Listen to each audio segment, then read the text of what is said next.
Dear students, now we will take the next part of the video. In the first part, we have talked about what is democracy. Democracy is a form of government in which we happen to choose our representatives, and we have talked about the features of democracy. But now I will be taking up why do we need democracy and why democracy is the best form of government and why there is a need of democracy rather than dictatorship or monarchy.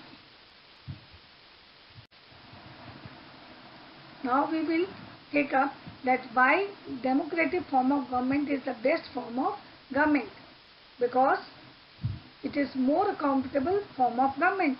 This point can be explained with the help of the example taken from your textbook. That is that China was hit by famine in 1958 and nearly 3 crore people died in this famine.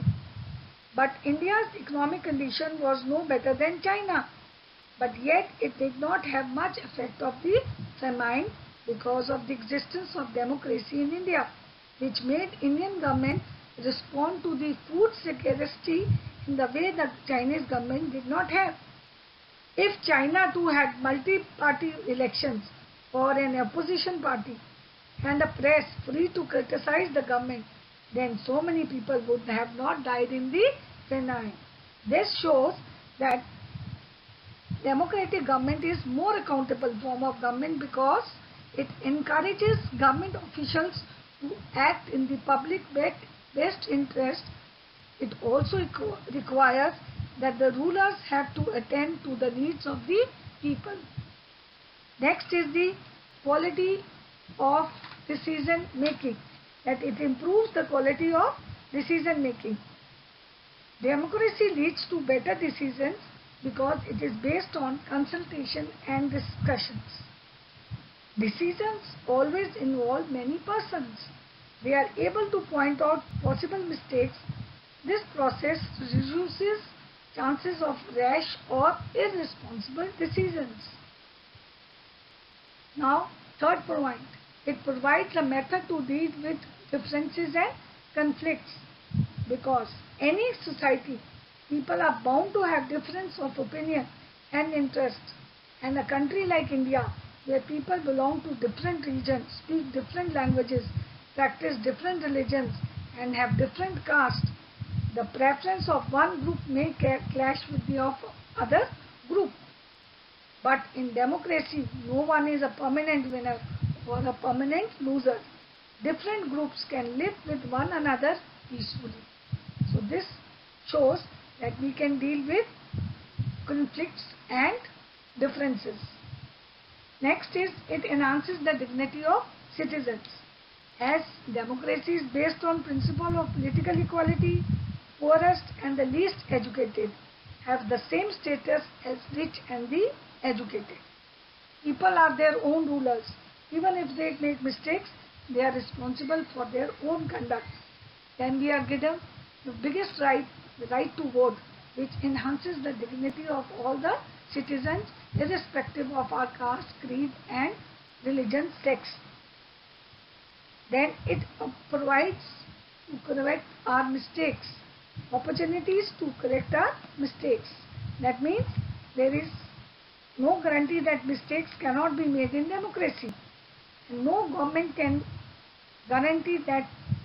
The advantage in democracy is that such mistakes cannot be hidden for long, because we have a strong opposition which is always looking at the actions of the ruling parties.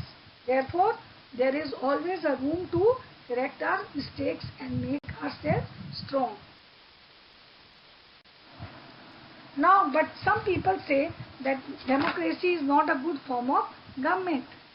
There are certain arguments against democracy. First point, what are the arguments? That people here, political instability is there. This means that leaders keep on changing in democracy, which leads to instability in the government. Then lack of morality. Why it is said here? Because democracy leads to competition among political leaders. Leaders take it as an opportunity to grab power for their own selfish needs. Therefore, there is any hard scope left for morality. They are always self-centered or selfish.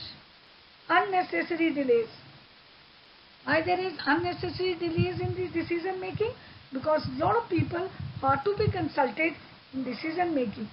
Because India is a big country with a huge population, so everybody's interest decisions are to be taken. Then sometimes they are wrong decisions. Political parties leaders are usually unaware about the interest of the people, which lead to bad decisions. Then corruption. As democratic government is based on electoral competition and political parties are using money power or muscle power or dirty tricks to win the elections, and that leads to corruption in our government.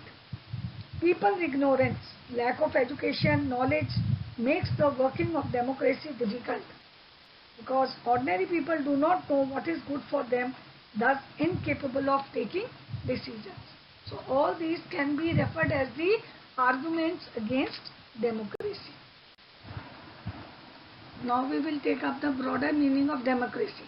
The most common form that democracy takes in our time is the representative democracy. Representative democracy means that we are electing our representatives by choosing them. The majority of people rule through the elected representative because modern democracies involve a large number of people, so it is impossible for them to sit together and take elective decisions. Even if they could, the citizens do not have the time and desire or skills to take part in all the decision making. Here is the picture drawn by R.K. Lakshman, which comments on the celebration of 50 years of democracy. And in this, he is showing the various political leaders who have ruled in India and have enjoyed the various privileges and advantages in democracy. Last conclusion says, a democratic decision involves consultation with the consent of all those who are affected by the decision. This can apply to the government or the family or any other organization. Thus, democracy is also a principle that can be applied to any sphere of life. By quoting here, that true democracy will come to this country when no one goes hungry to bed, and in democracy we are not only asking for equal rights to vote, but every citizen needs to have equal information, basic education, equal resources and lot of commitments. Thus, democracy depends on the active participation of the citizens with their political leaders, as we can see in the present scenario that how we are coping with the political leaders to eradicate the corona from our country. Unless there is no active participation of the citizens, the political leaders will not be successful in leading out or eradicating corona from India. So this proves that democracy is the best form of government. Thank you. I hope you enjoyed the lesson.